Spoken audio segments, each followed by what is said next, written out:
أعوذ بالله من الشيطان الرجيم بسم الله الرحمن الرحيم والصلاة والسلام على رسوله الكريم وعلى آله وأصحابه أجمعين.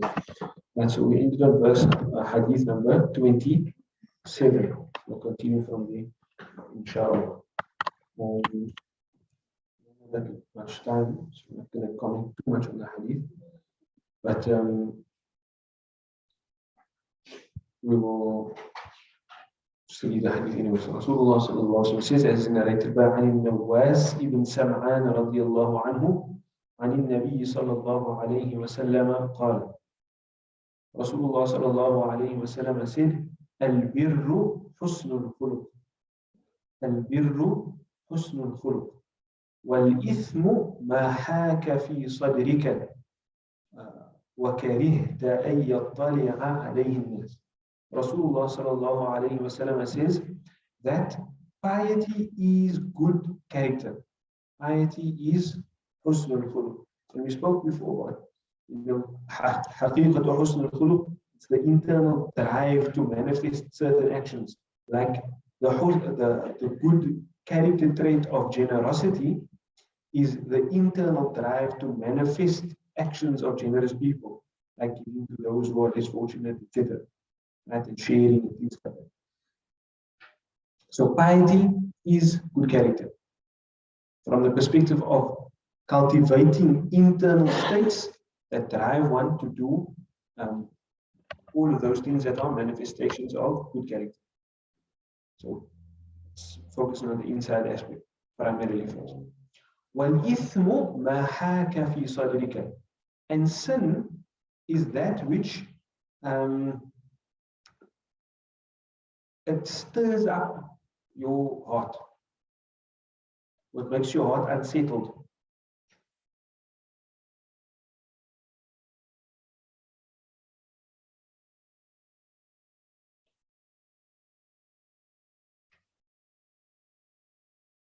Means like haka literally means to weave in and out of something. But here it means like to stir up your heart. It doesn't leave you settled. So and sin is that which disturbs, yeah, that's a good word. Disturbs the heart. Sadr is literally means chest or breast, right? But it generally in the Islamic discourse it also refers to the heart. One of the words that refer to the heart, like fu'ad and qalb, is also referred to the heart. Sadr refers to the heart from the perspective of the fact that it conceals things, that it conceals and contains things. Qalb, like for Allah, I mean, they all mean heart, but fu'ad will usually be used for heart from the perspective of the fact that it has like it's impulsive in its emotions. You refer to heart with the word qalb when you want to speak about the heart from the fact that it changes, but it can have stability in its changing. And sadr, you refer to the heart as sadr when you want to refer to the fact that the heart is like the secret keeper. Sometimes even refer to the heart as the sir, the secret.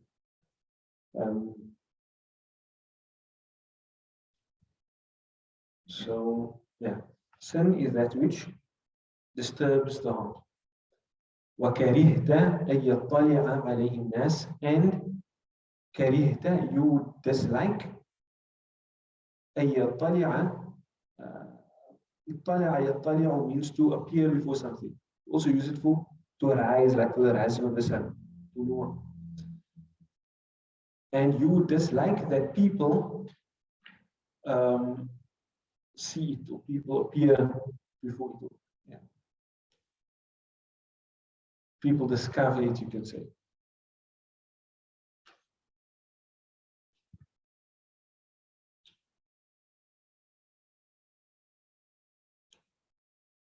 So, 3 parts of the hadith. Excuse me? Maaf Maulana, what hadith are you on now? Number what? 27. Okay, Jazakallah.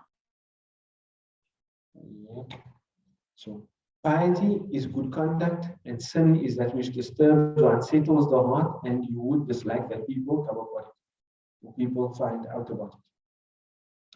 And the next hadith is, it's actually both used together in number 27.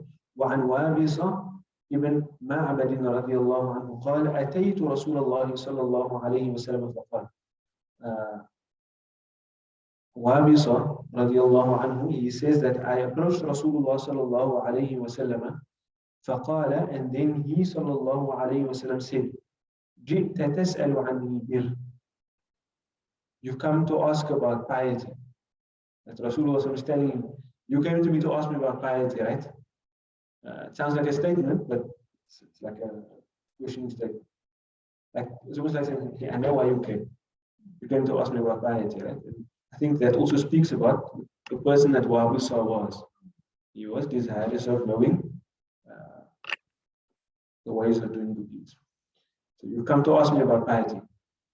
قلت نعم. So Wabisa said, yes, that is correct. فقال رسول الله صلى الله عليه وسلم, then told him, استفتي قلبك. استفتي. From the word, from which bab is that? 10th bab. What's the root letters? استفعل. So استف. fa, ta, wa. From fatwa. And istifta or istafta, yastafti, istifta, and we mean what? To seek a fatwa, to seek a legal verdict. So Rasulullah sallallahu, so when a person seeking a legal verdict, you're basically asking a question. So Rasulullah sallallahu alaihi wasallam's response to him is, istafti, seek the fatwa, ask qalbak, ask your heart. Istafti, ask your heart. البر مطمئنت إليه النفس. So he says that piety is what the nafs finds contentment in. واطمأن إليه القلب, and the heart finds contentment in. والإثم ما حاك في النفس وتردد في الصدر. And sin is that which like weaves in and out of the nafs, and it leaves the heart unsettled. Taraddud means to go back and forth and so on.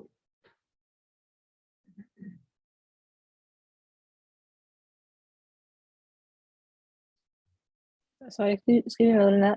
The verb haqa, is it ha waka or ha ya ka? I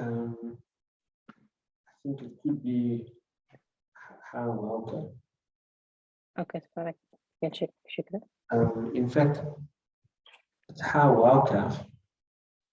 and it does come with ha yakaf, but it's the same meaning as ha wawkaf, if I remember correctly. Okay. On the second verb. But ha yakaf is only used in the second verb. So yeah. So what is Rasul saying? And sin is that which, like, that leaves your nafs unsettled, and your heart goes back, returns to all the time. It's like it doesn't find ease in it. وَإِنْ أَفْتَاكَ النَّاسُ أَفْتَوْكَ. وَإِنْ أَفْتَاكَ النَّاسُ أَفْتَوْكَ. أَفْتَى, yufti, means to give a fatwa. But after yufti, ifta'an fahuwa mufti. So aftaka means wa'in means even if. Even if aftaka nas. Even if the people advise you, even if the people give you a ruling, wa aftawka. Aftaw is the same as afta. It's just now the fa'il is the waw al-jama'ah. Afta, aftaw. So, وَإِنْ أَفْتَاكَ النَّاسُ وَأَفْتَوْكَ, meaning even if the people give you a ruling and they give you a ruling, meaning they tell you time and time again, If your heart is unsettled by this thing, know that it's sin. If your heart finds rest in something, then know that it is right. However, there's a number of things to mention here. Obviously, this is referring to when your fitrah is intact. You can't have somebody that's like exposed to his nafs is like a huge monster, and he's barred from accessing his fitrah, and he just lives in a society filled with sin, and now you ask him, hey, does this make you feel content? But he might on first glance think something makes him feel content, but later, if he applies his mind deeply to it, he will see that there's some degree of unsettlement. But if you find somebody who has a sound tabiyah, a sound nature, a sound fitrah, take a person that lives a generally pious life, which is like a normal life. They will just naturally detest some things. Their heart will be averse to things. So, like for example, you'll know sometimes, look here, I'm just trying to. You'll seek a fatwa for something, but you already feel in your heart that this thing is unsettling. And I now smoke a Hajj visa. Like you may be able to.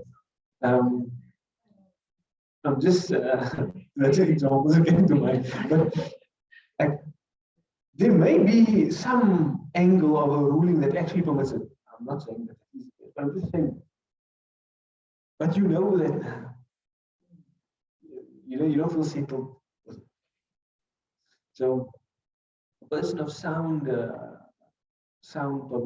nature, and sound fitrah, they can apply this. Like, for example, smoking. It's like, I can find you a fatwa that tells us permissible. But you just know this thing is not. And there's a number of other things like that. Can they, like, when you want to get married and you get married without a wedding, you know that okay, you have a wedding. But what I'm not saying here is that if these matters of valid difference of opinion amongst the scholars and they're applied correctly, then we're not saying that this process of asking your heart replaces fiqh.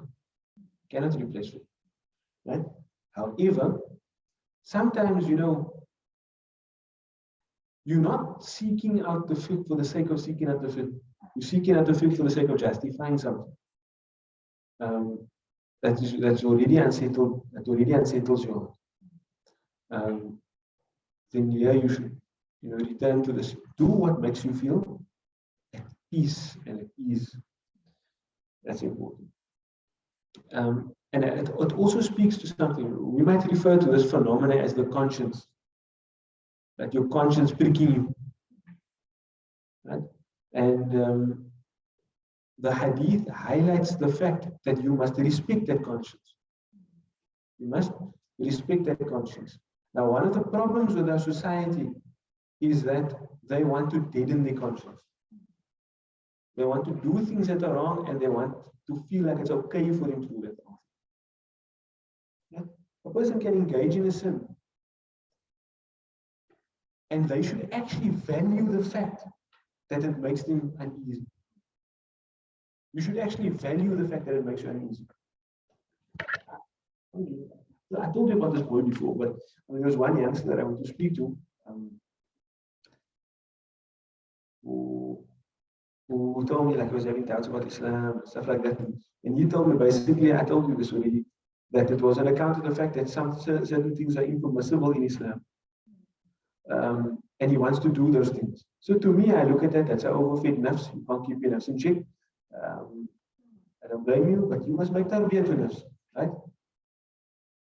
But what I spoke to him at the end about was, don't try when you do something wrong, don't try to do away with the feeling of guilt that you feel. Because You recognize the purpose of the law, you understand why the law is there, you deem it beneficial. Right? That feeling of guilt is that feeling of unsettledness, whatever it may be, that is going to cause you to stop doing that action. That feeling of guilt is what's going to drive you to tawbah, and that feeling of the regret, that is tawbah, and that to tawbah Rasulullah. So these ahadith here are speaking about, number one, the importance of good character. Number two, the importance of conscience and how we should value that and how we should cultivate that, even to our children. You know, my mom used to do this. Alhamdulillah, I never had a girlfriend in my life. And I think that was like the most normal thing when I was at school. But initially, why I didn't do it was, I can honestly say because I was scared of my mom. But at the same time, she used to tell me, she always used to say, Allah's going to let me know. You do whatever you want to. I don't see you all the time. But Allah is going to. The truth always comes out. Allah will let me know. And sometimes I used to think, this thing works, but I don't know if I do. But it's scary. But that initially, but also the fact that the parents just conscientizing you about Allah. So at some point in time, I actually thought to myself, you know what? I think maybe it was about grade 9 or so. Not like I was a good boy or anything like that. But on this one matter, I think I had my head screwed on. So I remember at a point in my life, I told myself, you know what? I can actually have a girlfriend now, no one knows. But then it always stuck in my mind, always going to.